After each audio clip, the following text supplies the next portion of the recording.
नमस्कार दोस्तों, स्वागत है आपके अपने channel Mumbai and far out पर। आज मैं आपको बताने वाली हूँ कि कैसे मैंने बिना किसी स्पेशल दर्शन टिकट या ऑनलाइन बुकिंग के तिरुमाला दर्शन महज 5 घंटे में बहुत आसानी से कर लिया। तो चलिए शुरू से शुरू करते हैं।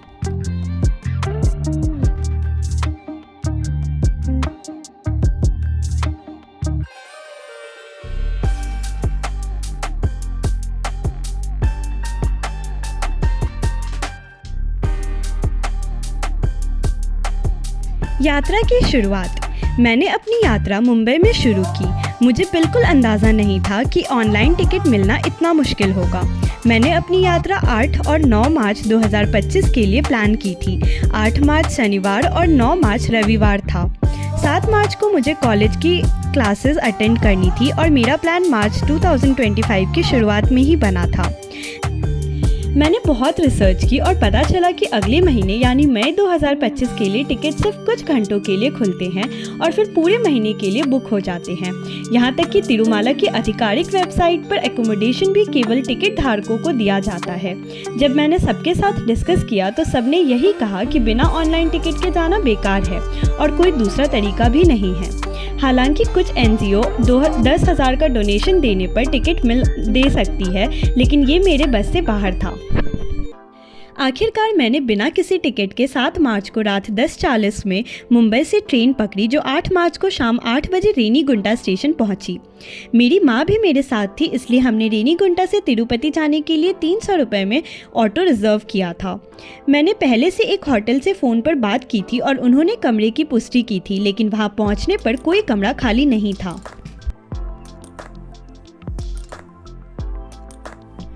वहाँ पर एक सज्जन मिले जिन्होंने हमें होटल पुजित में कम दाम में कमरा दिलाने का आश्वासन दिया। तिरुपति में हर जगह पर्यटकों की भीड़ थी और हम जब तक पहुँचे तब तक होटल लगभग फुल हो चुके थे। आखिरकार हमें होटल पुजित में 2000 में एक शानदार 3 बेड वाला AC रूम मिल गया। होटल की लॉबी भी साफ़ सुथरी थी, लेकिन वहाँ कोई रेस्टोरेंट नहीं था। अब भूख भी बहुत तेज़ लग रही थी, तो हमने होटल के उसी सज्जन से खाने के बारे में पूछा। उन्होंने हमारे लिए 4500 में एक इनोवा कार अरेंज कर दी, जो हमें रात 9:30 बजे अन्नपूर्णा होटल ले गई। ये अनुभव लाजवाब था। केले के पत्ते पर परोसा गया गर्मा गर्म खाना, चावल, गाढ़ी दाल, स्वादिष्ट सांभर, रसम, दही, 2 सब्जियां और पापड़ सिर्फ 100 रुपये में मिला। दाल का स्वाद तो अब तक याद है, इतनी गाढ़ी और स्वादिष्ट कि बस पूछिए मत। हमने रात 10:30 बजे डिनर किया और उसके तुरंत बाद हमारे कार ड्राइवर ने बताया कि तिरुपति रेलवे स्टेशन के पास स्थित भवनों में सर्वा दर्शन टिकट बुक किया जा सकते हैं। यह जानकर हम तुरंत वहां पहुंच गए। सर्वा दर्शन के लिए टिकट बुकिंग के कई विकल्प हैं। पहला श्रीनिवासम कॉम्प्लेक्स या RTC बस स्टैंड के सामने स्थित है। दूसरा भूदेवी कॉम्प्लेक्स, यह भी पास में ही स्थित है।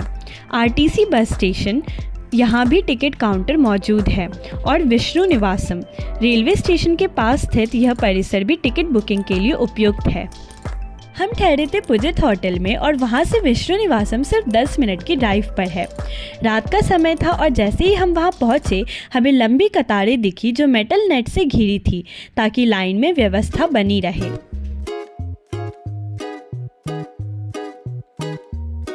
सर्व दर्शन तिरुपति बालाजी मंदिर में भगवान वेंकटेश्वर के दर्शन के लिए सबसे सरल और निःशुल्क व्यवस्था है, जिसमें भक्त बिना किसी विशेष टिकट या शीघ्र दर्शन सुविधा के सीधे दर्शन कर सकते हैं। सर्व दर्शन का अर्थ है सभी के लिए दर्शन, यानी कोई भी श्रद्धालु सामान्य कतार में खड़े होकर भगवान वेंकटेश्वर के दर्शन कर सकता है। विष्णु निवासम तिरुपति रेलवे स्टेशन के ठीक पास स्थित TTD तिरुमाला तिरुपति देवस्थानम द्वारा संचालित एक विशाल और सुव्यवस्थित विश्राम गृह है। यह जगह न केवल ठहरने के लिए प्रसिद्ध है, बल्कि यहाँ से सर्व दर्शन के मुफ्त टिकट भी उपलब्ध होते हैं। महत्वपूर्ण बातें। तिरुपति बालाजी मंदिर में सर्व दर्शन यानी कि निःशुल्क दर्शन के लिए प्रतिदिन सीमित संख्या में स्लॉटेड सर्व दर्शन SSD टोकन वितरित किए जाते हैं। इन टोकनों की संख्या प्रतिदिन बदल सकती है और यह तीर्थयात्रियों की भीड़, त्योहार, विशेष आयोजन और अन्य कार्यों पर निर्भर करती है। सामान्य दिनों में प्रतिदिन लगभग 10,000 से 15,000 टोकन वितरित किए जाते हैं, लेकिन विशेष अवसरों पर यह संख्या बढ़ाई जा सकती है। Vishnu Nivasam complex Tirupati railway station के सामने स्थित है, जिससे यहाँ पहुँचना बेहद आसान है। सर्व दर्शन टिकट के लिए आपको कॉम्प्लेक्स में बने काउंटर पर कतार में लगना होगा। हर भक्त का आधार कार्ड दिखाकर बायोमेट्रिक स्कैन किया जाता है। स्कैनिंग के बाद आपको एक टोकन दिया जाता है, जिसमें आपका स्लॉट टाइम लिखा होता है। निर्धारित समय पर तिरुमाला जाकर दर्शन कतार में शामिल हो सकते हैं। टोकन वितरण प्रातः 3 बजे से प्रारंभ होता है, इसलिए जल्दी पहुंचने की सलाह दी जाती है। हमें सभी ऑनलाइन स्रोतों से समझा था कि टोकन वितरण प्रातः 3 बजे से प्रारंभ होता है, इसलिए जल्दी पहुंचने की सलाह दी जाती है। लेकिन हमें असली जानकारी हमारे इनोवा ड्राइवर ने रात 10:30 बजे दी कि अगले दिन के लिए टिकट वितरण शुरू हो चुका है। इसलिए यह एक विनम्र सलाह है कि आप पहले ही रात से सतर्क रहें, क्योंकि अगले दिन के लिए टिकट कभी भी शुरू हो सकते हैं। हमें ड्राइवर से जानकारी मिलते ही जल्दी लाइन में लगना पड़ा और उसने पूरी जिम्मेदारी लेते हुए हमें भरोसा दिलाया कि वह हमें टिकट दिलवा कर ही मानेंगे। विशेष अवसरों, त्योहारों या सप्ताहांत पर भीड़ अधिक होती है, इसलिए समय पर पहुंचकर टोकन प्राप्त करें।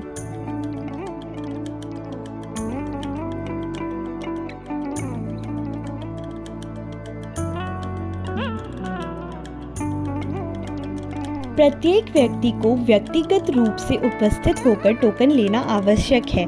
समूह में एक व्यक्ति सभी के लिए टोकन नहीं ले सकता। विष्णु निवासम के अलावा भक्त अलीपीरी के पास भूदेवी कॉम्प्लेक्स और बस स्टैंड पर स्थित श्रीनिवासम काउंटरों से भी एसएसटी टोकन प्राप्त कर सकते हैं। टोकन प्राप्त करने के बाद निर्दिष्ट टाइम पर तिरुमाला में दर्शन के लिए उपस्थित होना आवश्यक है। यह प्रणाली भक्तों को लंबे इंतजार से बचाने और दर्शन प्रक्रिया को सुव्यवस्थित करने के लिए बनाई गई है। टिकट बिल्कुल मुफ्त होते हैं। एसएसटी टोकन सीमित संख्या में जारी किए जाते हैं, इसलिए जल्दी पहुंचना ज़रूरी है।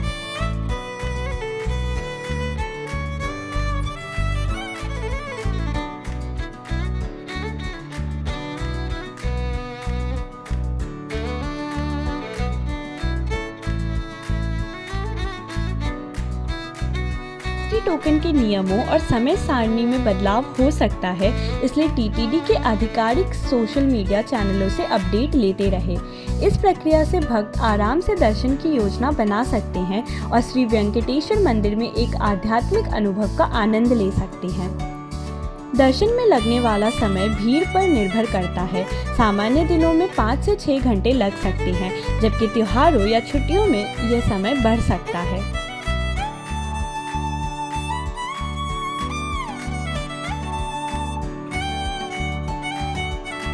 विष्णु निवासम में अन्य सुविधाएं भी हैं, जैसे भोजनालय, वेटिंग हॉल और ठहरने की व्यवस्था। विष्णु निवासम से सर्व दर्शन की सुविधा न केवल भक्तों को आरामदायक प्रक्रिया उपलब्ध कराती है, बल्कि यह दर्शन की तैयारी को भी सहज बनाती है। हमने एक के बाद एक कतार पार की, लेकिन धक्का मुक्की बिल्कुल नहीं थी।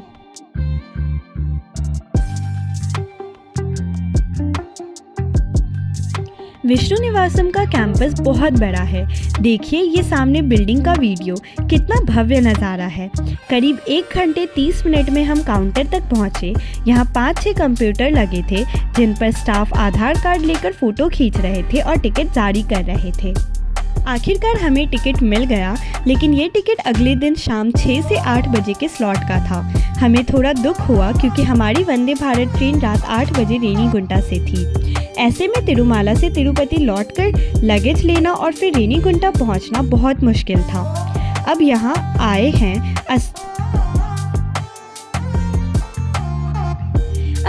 आया असली ट्विस्ट।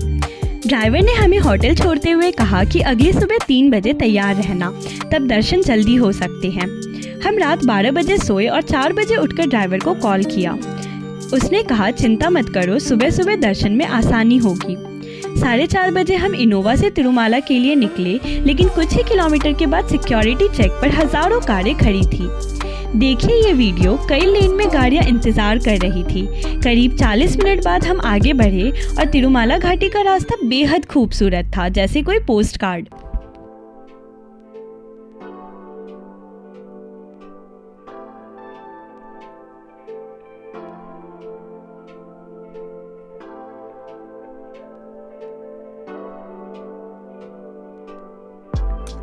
40 मिनट में हम मंदिर पहुंचे। कैमरा, मोबाइल और जूते कार में छोड़कर हम दर्शन की लाइन में लग गए। अंदर लाइन लंबी थी, लेकिन व्यवस्था शानदार थी। करीब 2 घंटे 30 मिनट बाद हमें भगवान बालाजी के दर्शन हुए और वो पल अविस्मरणीय था। दर्शन के बाद हमने 10 लड्डू खरीदे, साथ में कुछ फ्री लड्डू भी मिले। फिर हमने वहाँ के सुंदर तालाब का नज़ारा लिया और विशाल भंडारे में जाकर प्रसाद ग्रहण किया। सच में तिरुमाला हर श्रद्धालु के लिए एक बार ज़रूर जाने की जगह है।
रेनीगुंटा से चेन्नई के लिए ट्रेन पकड़ी और 10 मार्च 2025 की सुबह लौट आए। अगर आपको ये व्लॉग पसंद आया हो तो लाइक, शेयर और सब्सक्राइब ज़रूर करें और मिलते हैं अगले सफ़र में। तब तक के लिए जय बालाजी।